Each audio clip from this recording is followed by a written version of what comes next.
В игре представлены 6 классов: пехотинец, танкист, пилот, десантник, разведчик и генерал. Каждый обладает своими особенностями и уникальным геймплеем. В зависимости от класса, солдат обладает определенным количеством слотов экипировки и может использовать определенные виды оружия и техники. Ограничений по использованию подобранного в бою вооружения нет.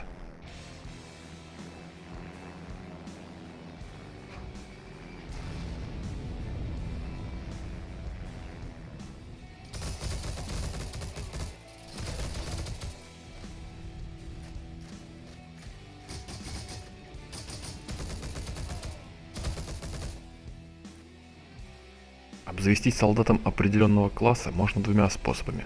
Первый простой и быстрый, но дорогой. Купить так называемого тренированного в академии солдата. Купленный солдат получит стартовый комплект оружия или техники и звание в зависимости от цены. При этом нашивки прокачаны не будут, и изменить специализацию обычной в академии солдат уже не сможет.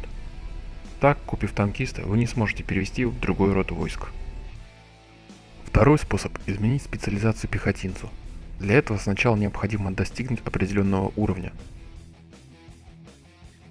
При смене класса солдат сохранит свой уровень, знаки отличия, прогресс нашивок, оружие и его модификации и технику. Однако не сможет пользоваться оружием и техникой, недоступной новому классу. Так, например, сменив класс на десантника, солдат не сможет использовать свой наземный транспорт и винтовку со скользящим затвором, но все равно сможет использовать любое трофейное оружие и технику в бою. Менять специализацию можно неограниченное количество раз.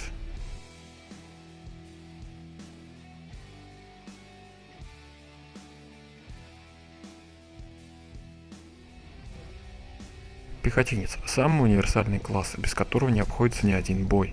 Может использовать большинство видов оружия, а из техники доступны легковой автомобиль, мотоцикл и машины поддержки пехоты.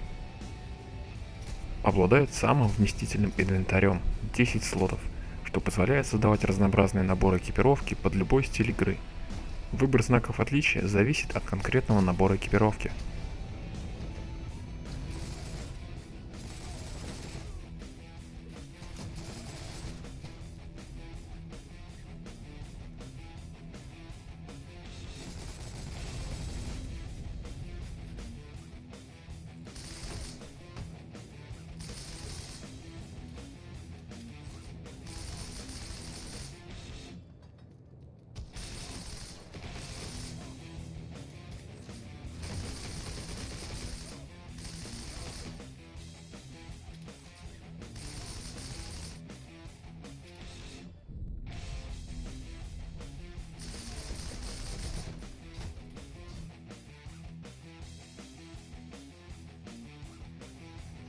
Основная задача танкиста – борьба с вражеской бронетехникой и поддержка пехоты.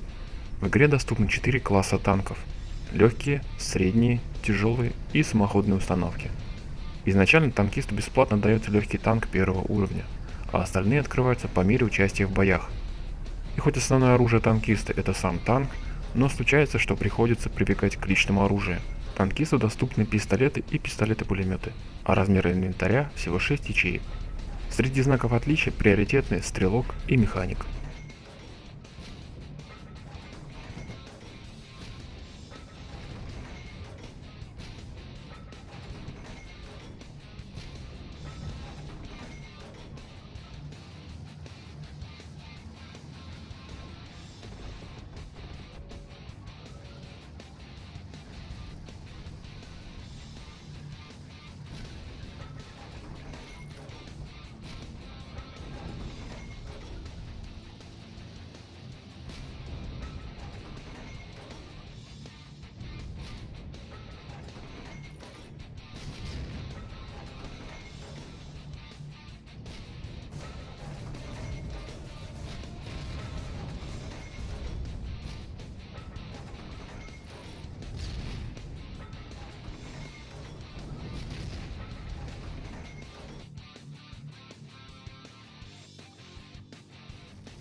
Роль пилота – поддержка наземных войск и борьба с авиацией и десантом противника.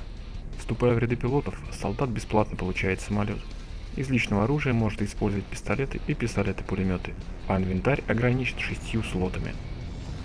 следует использовать знаки отличия «бомбы сброшены» и «бронекуртка».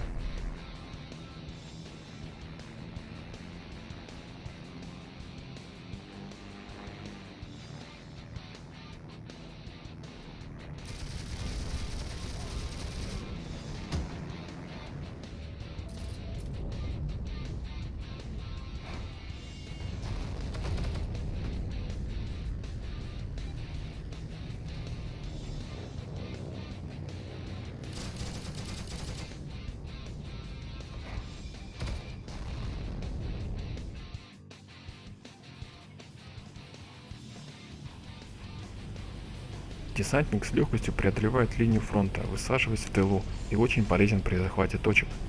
Основное преимущество – внезапность. Однако это преимущество моментально сходит на нет, если противник наблюдает за транспортными самолетами. Десантник не обладает личным транспортом, а в район боя доставляется транспортным самолетом. Инвентарь ограничен 6 ячейками, а доступное оружие – пистолеты, пистолеты-пулеметы, полуавтоматические винтовки и уникальные виды оружия, доступные только данному классу. Приоритетный знак отличия – свободное падение.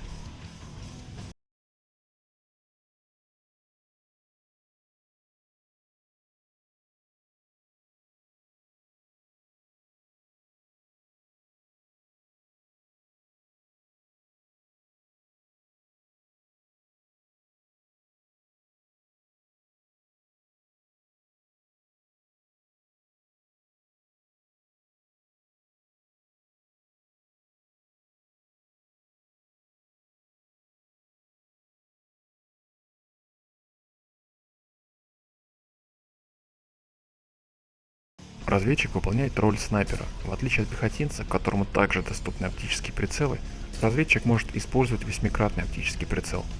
Обученный в Академии разведчик получит винтовку без модификаций с оптическим прицелом малой кратности. Из транспортных средств доступны мотоциклы и бронеавтомобили. Инвентарь 7 слотов, а из оружия доступны винтовки со скользящим затвором, полуавтоматические винтовки, пистолеты и пистолеты-пулеметы. Приоритетный знак отличия – маскировка.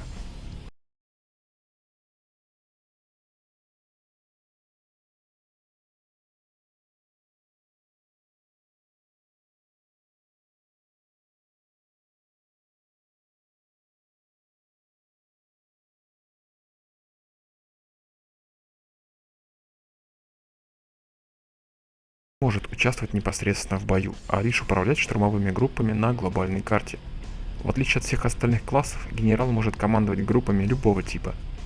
Став генералом, солдат больше не сможет изменить класс, а его снаряжение можно будет раздать другим солдатам той же фракции, но использовать они его смогут только если оно ими разблокировано.